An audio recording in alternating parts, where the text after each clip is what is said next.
सांसद जी, ट्रेन की व्यस्तता के बाद भी आज जनता दरबार लगा के लोगों की समस्या सुनते हैं, किस तरह से समय निकाल पाते हैं?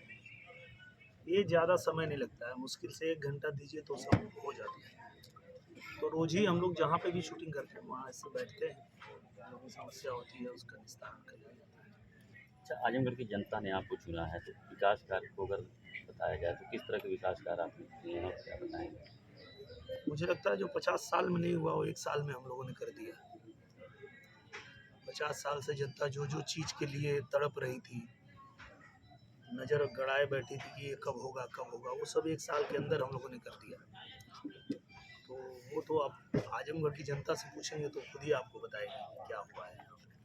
2024 के चुनाव को लेकर किस तरह की तैयारी कर रही हैं? बहुत अच्छी तैयारी है और 2024 में प्रचंड बहुमत से फिर से प्रधानमंत्री जी नरेंद्र मोदी जी हैट्रिक लगाने जा रहे हैं और जनता तक पहली बार ऐसा हुआ है जो देश की जनता ने महसूस भी किया है।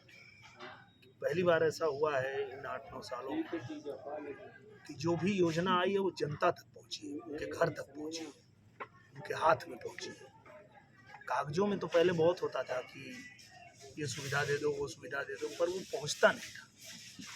ये पहली बार ऐसा हुआ है नरेंद्र मोदी जी के आने के बाद कि जो भी योजनाएं चली, जो भी सुविधाएं चली, वो लाभार्थी तक पहुंचा है। ये सबसे बड़ी बात हुई है और यही होना चाहिए और इसलिए जनता भरोसा कर रही है प्रधानमंत्री जी पे और फिर से उनको चाह रही है। सर, इस बार 24 में प्रमुख एजेंडा क्या रहेगा? सबसे बड़ा एजेंडा तो यही है कि जो गरीब हैं, गरीब की कोई जाति नहीं होती, उस गरीब को मदद करिए, उस गरीब को ऊपर उठाइए, उसको आगे बढ़ाइए।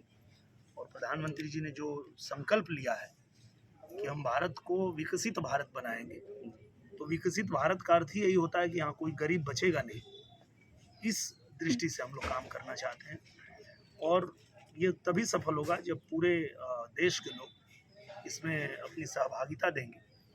अलग अलग जो योजनाएं चल रही है वो भी इसी तरह से चल रही है कि ज़्यादातर लोगों को उसमें हाथ बटाने का मौका मिले, उसमें काम करने का मौका मिले।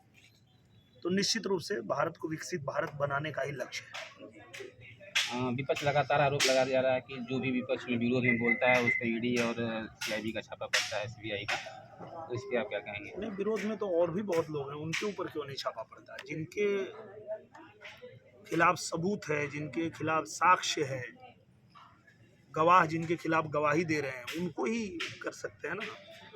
ऐसा थोड़े है अखिलेश यादव को क्यों नहीं पकड़ ले रहे हैं? वो भी तो विपक्ष में नहीं है, उनके खिलाफ कुछ तो होता तो पकड़ा जाते। सांसद जी, महंगाई पे भाजपा कंट्रोल क्यों नहीं कर पा रही है फिलहाल? मुझे लगता है कि भाजपा सरकार ने जितना कंट्रोल किया है, कोई और सरकार होती तो बर्बाद कर दी होती।